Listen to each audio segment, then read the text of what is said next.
ಆಕೆ ಸ್ನೇಹಿತೆಯ ಎಂಗೇಜ್ಮೆಂಟ್ಗಾಗಿ ಬೆಂಗಳೂರಿನಿಂದ ಬಂದಿದ್ದಳು. ದುರಂತ ಅಂದ್ರೆ ಎಂಗೇಜ್ಮೆಂಟ್ನ ಹಿಂದಿನ ದಿನ ಆಕೆ ಹೆಣವಾಗಿದ್ದಾಳೆ. ಈ ಘಟನೆ ನಡೆದಿರೋದು ಚಿಕ್ಕಮಗಳೂರಿನಲ್ಲಿ. 27 ವರ್ಷದ ರಂಜಿತಾ ಮೃತ ಯುವತಿ. ಮೂಡಿಗೆರೆ ತಾಲೂಕಿನ ಹಾಂದಿ ಗ್ರಾಮದ ಖಾಸಗಿ ಹೋಮ್ ಸ್ಟೇಯಲ್ಲಿ ಈ ಘಟನೆ ನಡೆದಿದೆ. ಮೂಲತಃ ಬೇಲೂರು ತಾಲೂಕಿನ ದೇವಲಾಪುರ ಗ್ರಾಮದ ರಂಜಿತಾ ಎಂಎಸ್ಸಿ ಪದವೀಧರೆ. ಬೆಂಗಳೂರಿನ ಖಾಸಗಿ ಕಂಪನಿ ಉದ್ಯೋಗಿಯಾಗಿದ್ದರು. ಭಾನುವಾರ ನಡೆಯಲಿದ್ದ ಸ್ನೇಹಿತ ಎಂಗೇಜ್ಮೆಂಟ್ಗಾಗಿ ರೇಖಾ ಹಾಗೂ ರಂಜಿತಾ ಹೋಮ್ ಸ್ಟೇಗೆ ಬಂದಿದ್ದರು.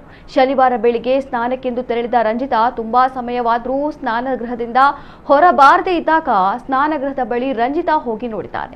ನಲ್ಲಿಯಿಂದ ನೀರು ಬಕೆಟ್ ತುಂಬಿ ಹೋಗುತ್ತಿರುವ ಶಬ್ದ ಕೇಳ್ತಾ ಇದ್ದು ಬಾಗಿಲು ಬಡಿದರೂ ಯಾವುದೇ ಪ್ರತಿಕ್ರಿಯೆ ಬರೆದಿದ್ದಾಗ ಕಿಟಕಿ ಮೂಲಕ ನೋಡಿದಾಗ ರಂಜಿತಾ ಪ್ರಜ್ಞಾಹೀನ ಸ್ಥಿತಿಯಲ್ಲಿ ಬಿದ್ದಿರುವುದು ಕಂಡುಬಂದಿದೆ. ಕೂಡಲೇ ಮೂಡಿಗೆರೆ ಹೊಯ್ಸಳ ವಾಹನದ ಮೂಲಕ ಆಸ್ಪತ್ರೆಗೆ ಕರೆತಂದಾಗ ಆ ವೇಳೆಗಾಗಲೇ ಯುವತಿ ಮೃತಪಟ್ಟಿರುವುದಾಗಿ ವೈದ್ಯರು ತಿಳಿಸಿದ್ದಾರೆ ಎನ್ನಲಾಗಿದೆ.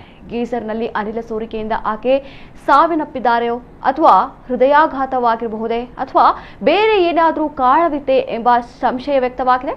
ಸದ್ಯ ಘಟನೆ ಬಗ್ಗೆ ಆಲ್ದೂರು ಪೊಲೀಸ್ ಠಾಣೆಯಲ್ಲಿ ಪ್ರಕರಣ ದಾಖಲಾಗಿದೆ.